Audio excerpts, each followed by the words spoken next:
Honda city গাড়ির ইঞ্জিনের ছোট ছোট প্রবলেমগুলো। তো প্রবলেমগুলো কি? এক হচ্ছে আমাদের গাড়িতে ক্লাচ অয়েল, ব্রেক অয়েল এবং কুলেন্ট এবং মোবিল কোথায় কোথায় দিতে হয় এবং কী কী কাজ আছে তার, সেটার বিষয়। তো বন্ধুরা দেখছো এই যে অপশানটা আছে, এটা কিন্তু ব্রেক অয়েল। তো ব্রেক অয়েল কম হয়ে গেছে, তুমি কীভাবে বুঝবে?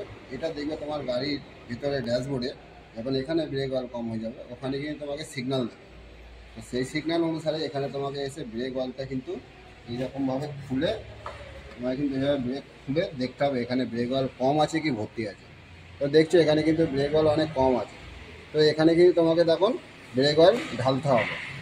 তো বন্ধুরা এই হচ্ছে ব্রেক অয়েলের জায়গা। আবার ব্রেক অয়েল দিয়ে তোমাদের কিন্তু এইভাবে এটাকে বন্ধ করে দিতে হবে। দ্বিতীয়ত আসো, এটা হচ্ছে আমাদের ক্লাচ অয়েল। ক্লাচ অয়েল কম আছে কি বেশি আছে সেটা তোমাকে ওখানেই ডিসপ্লেতেই শো করে দেবে। এবং এখানে তুমি খুলে দেখবে, এই যে দেখছো বন্ধুরা, এই যে আমি খুলছি, এটা কিন্তু ক্লাচ অয়েলের জায়গা। এখানে ক্লাচ অয়েল দেখছো, এখানে কিন্তু ক্লাচ অয়েল আমার পুরো ভর্তি আছে। আর ক্লাচ অয়েল না থাকলে কী হবে? ক্লাচ অয়েল না থাকলে কিন্তু তোমার ভেতরে ক্লাচ প্যাডেল একদম বসে যাবে। তো ক্লাচ তখন কিন্তু কোনো কাজ করবে না। তো তখন তোমাকে এখানে কিন্তু দেখবে, তার আগে তোমাকে ড্যাশবোর্ডে সিগন্যাল দেবে, তোমাকে কিন্তু এখানে তখন ক্লাচ অয়েল ঢালতে হবে। তো ক্লাচ অয়েল ঢালার জায়গা হলো এইটা। বন্ধুরা এই হয়ে গেল ক্লাচ অয়েল আর ব্রেক অয়েল। দ্বিতীয়ত এই যে অপশানটা দেখছো, এটা কিন্তু আমরা গাড়ির কাঁচে ওয়াইপারে কিন্তু একটা জল দিই।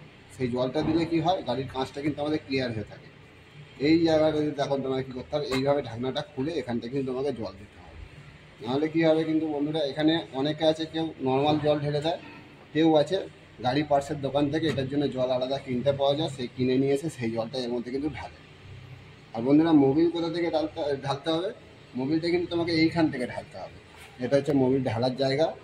এখান থেকে মোবিল এইভাবে খুলে, এটাকে ক্যাপটাকে এইভাবে খুলে এখানে মোবিল ঢালতে হয়। আর মোবিল চেক করার সময় কিন্তু বন্ধুরা এই যে দেখছো, এইটা দিয়ে কিন্তু তোমাকে মোবিলটা চেক করতে হবে। এই হচ্ছে মোবিল চেক করার জায়গা। এই দেখছো বন্ধুরা, এখন কিন্তু আমার মোবিল আছে 2 দাগের থেকে ওপর, একটু নিচে আছে। তো এখন আমার মোবিল কিন্তু পুরো ঠিকঠাক আছে বন্ধুরা। এখান থেকে তোমাকে মোবিলটা চেক করতে হয়। আর তারপরে বন্ধুরা, এটা হচ্ছে আমাদের গাড়ির ব্যাটারি। এটা হচ্ছে মাইনাস, এটা হচ্ছে প্লাস, এটা হচ্ছে মাইনাস।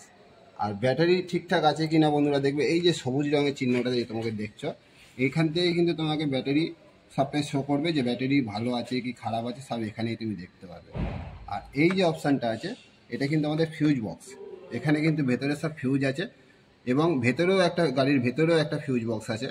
সেখান থেকে যদি তোমার কোনো ফিউজ কেটে যায়, ড্যাশবোর্ডে তোমাকে সিগন্যাল দিয়ে দেবে, বা হেডলাইটের ফিউজ কেটে গেলে বা অন্য কোনো ফিউজ কেটে গেলে সেইটা কিন্তু তখন কোনো কাজ করবে না। তখন তোমাকে এখানে বা ভেতরে তোমাকে ফিউজগুলো চেক করে নিতে হবে যে ফিউজ বক্সে কাজ ঠিকঠাক, ফিউজ আমার ঠিকঠাক আছে কি না, কিংবা ফিউজ কেটে গেছে কিনা, সেটা তখন তোমাকে কিন্তু এখান থেকে দেখে নিতে হবে। আর এই যে বন্ধুরা দেখছো এই যে অপশানটা, এটা কিন্তু আমাদের ক্লাচ পাম্প।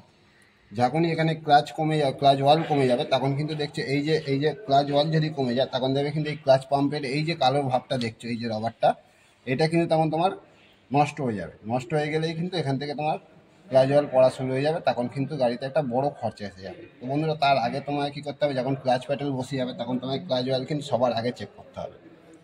তো বন্ধুরা এই যে অপশানটা দেখছো, এটা কিন্তু আমাদের রেডিয়েটরের কুলেন্ট ঢালার জন্য। এই জায়গাটা কুলেন্ট ঢালবে কীভাবে, এই যে দেখছো এটা কিন্তু তোমার ক্যাপ খুলতে হবে। এই যে ক্যাপটা দেখছো তুমি বন্ধুরা, এই ক্যাপটা খুলে কিন্তু তোমাকে এখানে চেক করতে হবে যে আমার কুলেন্ট ঠিক আছে কি নেই, বা কম হয়ে গেছে কি কুলেন্ট নষ্ট হয়ে গেছে, সেটা তুমি এখান থেকেই দেখতে পাবে। এটা দেখে নেওয়ার পরে যদি দেখো ঠিক আছে, তো এখন যেমন দেখছো আমার গাড়িতে কিন্তু কুলেন্ট ঠিক আছে। তো এখন আমি আবার ক্যাপটাকে বন্ধ করে দেবো।